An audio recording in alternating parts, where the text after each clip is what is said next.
Michigan State was one of the biggest surprise teams in the country last year.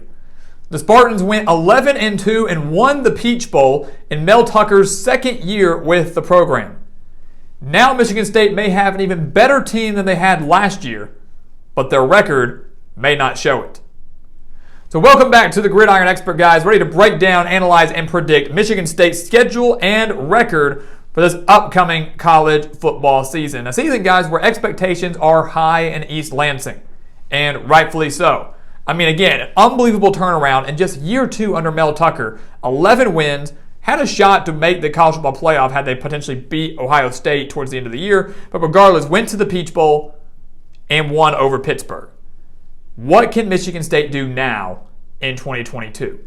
When you take a look at the numbers, guys, brought to you by College Football Encyclopedia, the Spartans returned 73% of their production from last year. That is 27th in the country. They return a lot of talent from last year. You look at the offense, guys, this is a team that was 42nd. 42nd nationally offensively. They returned their star quarterback in Peyton Thorne. They returned their star wide receiver in Jaden Reed. But they have a couple question marks. Kenneth Walker is gone at running back. He was their workhorse last year. He's gone. Mel Tucker knew that was going to happen. He went out and added two very talented running backs in Jarek Broussard from Colorado and Jalen Berger from Wisconsin. Both of those players will be just fine at the running back position. The question is, can they run behind an offensive line that has a handful of questions? Probably the offensive line, the biggest question offensively for Michigan State. In addition to all of that, the defense has to improve for the Spartans. Michigan State ranked 111th on defense last year and had the worst passing defense in the country.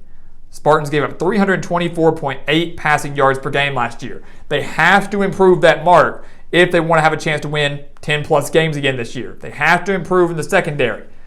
The $1 million question is, can they do it? When you take a look at the schedule, guys, it is a tough schedule.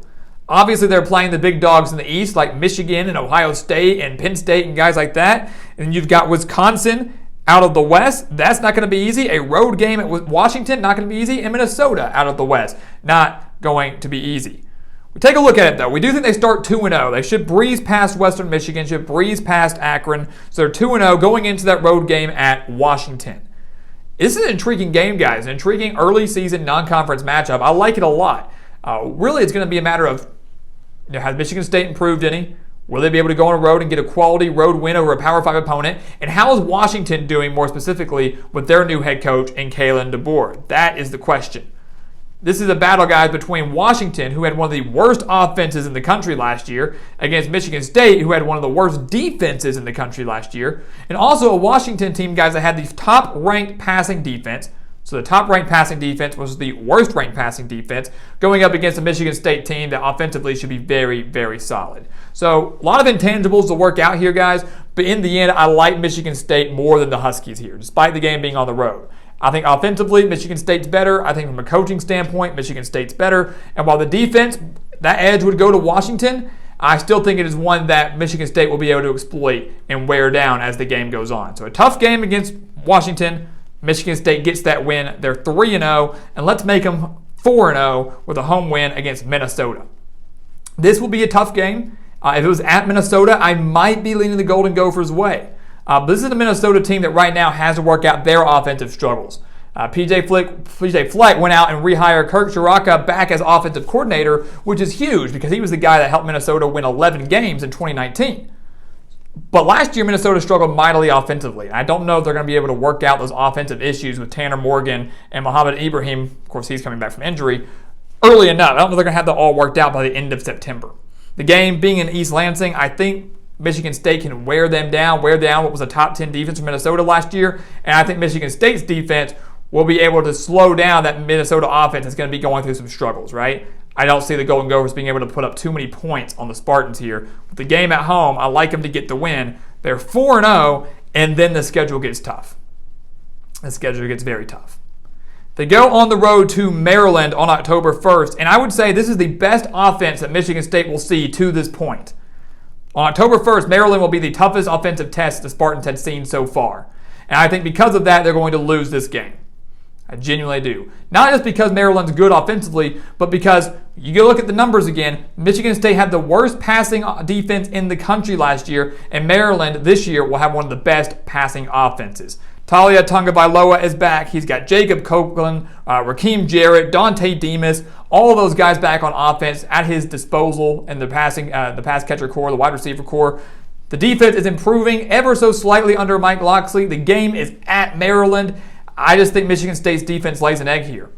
We saw them do it against Ohio State last year pretty badly. I don't think it's going to be that bad against Maryland. I think it's close, but I do think Maryland's offense is the difference maker here on top of having home field advantage, and the Terrapins will pull off an upset on October 1st. I do believe Michigan State loses handily to Ohio State. Yes, they get to host the Buckeyes last year, but there's not going to be a 49-point swing, especially when you realize that Ohio State is loaded with talent once again, will have the best offense in the country once again, and their defense should improve drastically after the addition of Jim Knowles as defensive coordinator. Michigan State laid an egg in Columbus last year. While I think it's a little bit closer than 56-7, Ohio State should win this game by at least 2 touchdowns. So 2 losses in a row, guys. A 4-0 start. They dropped to 4-2. Then they get one of the better teams out of the West in Wisconsin. They're getting them in that cross-division game. You look at Wisconsin, guys. They had the number 1 defense in the country last year. Number 1 defense in the country last year. But Michigan State hosts this game. Michigan State gets to host this game in East Lansing. So if their mindset is still there, if they're not hung over after a tough loss to Ohio State, I believe they beat Wisconsin. I believe they can take down Wisconsin. Why? Because even though the Spartans' defense, yes, it's getting better, but might struggle some, Wisconsin's offense can't exploit it. All you have to do if you're facing Wisconsin is stop the run. And Michigan State was pretty solid against the run last year. You stop the run, you win the game, because I don't have faith in Graham Mertz being able to do it through the air. Home field advantage, Wisconsin's offense being one-dimensional. It's relatively low scoring because Wisconsin will stifle this Michigan State offense, but the Spartans will get the win. And they're 5-2 heading into their bye week. They take on Michigan right out of the bye week. Both of those teams coming off a bye. Last year, that was one of the best games of the college football season. Michigan State was down 30-14 in the third quarter, battled all the way back behind Kenneth Walker, who had 197 yards and 5 touchdowns, ended up beating the Wolverines 37-33. So it was one of the craziest games of the year, one of the most fun games to watch of the year, and an unbelievable ending. Well, now it's at the big house. It's in Ann Arbor. And yes, I know Michigan State has succeeded there time and time again. So it's not like they can't win in Ann Arbor. They've won it multiple times. But I look at Michigan guys and I say, look, the offense is getting better. A lot of people dogged Michigan's offense last year. They were still a top 25 unit. Statistically, Michigan was better offensively than Michigan State. Defensively, Michigan significantly better than Michigan State and will be once again. Factor all that in on top of home field advantage, on top of revenge, I think Michigan beats Michigan State. They get their revenge. Michigan probably should have won this game last year. They just collapsed. They're not going to let it get away from them this year.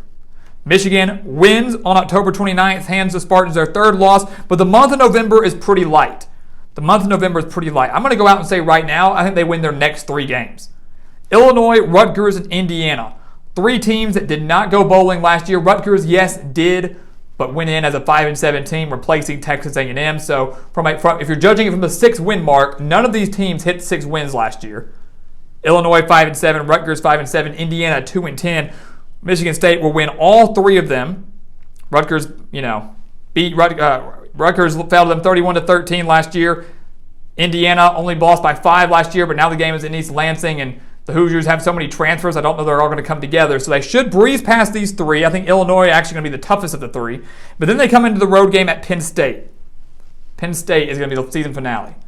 Last year, senior night for Michigan State, Mel Tucker's squad barely got through, won 30-27 over the Nittany Lions, a Penn State team that was struggling by season's end.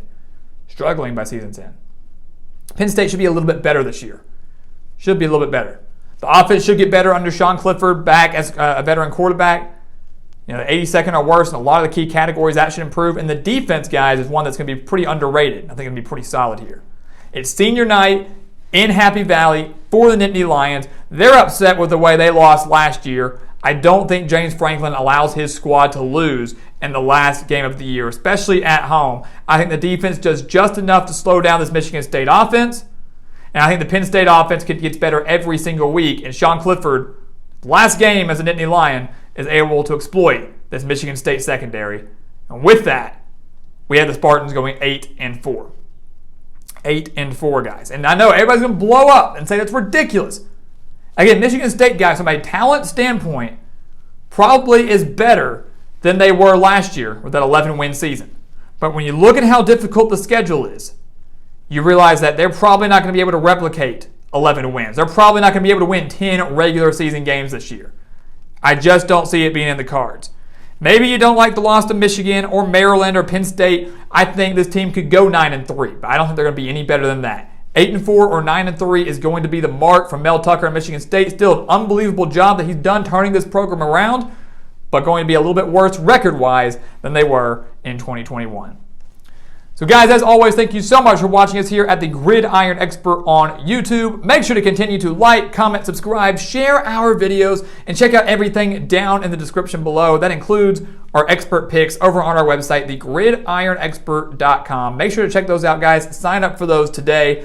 And once again, as always, thank you so much for watching, and we'll see you next time right here on the Gridiron Expert.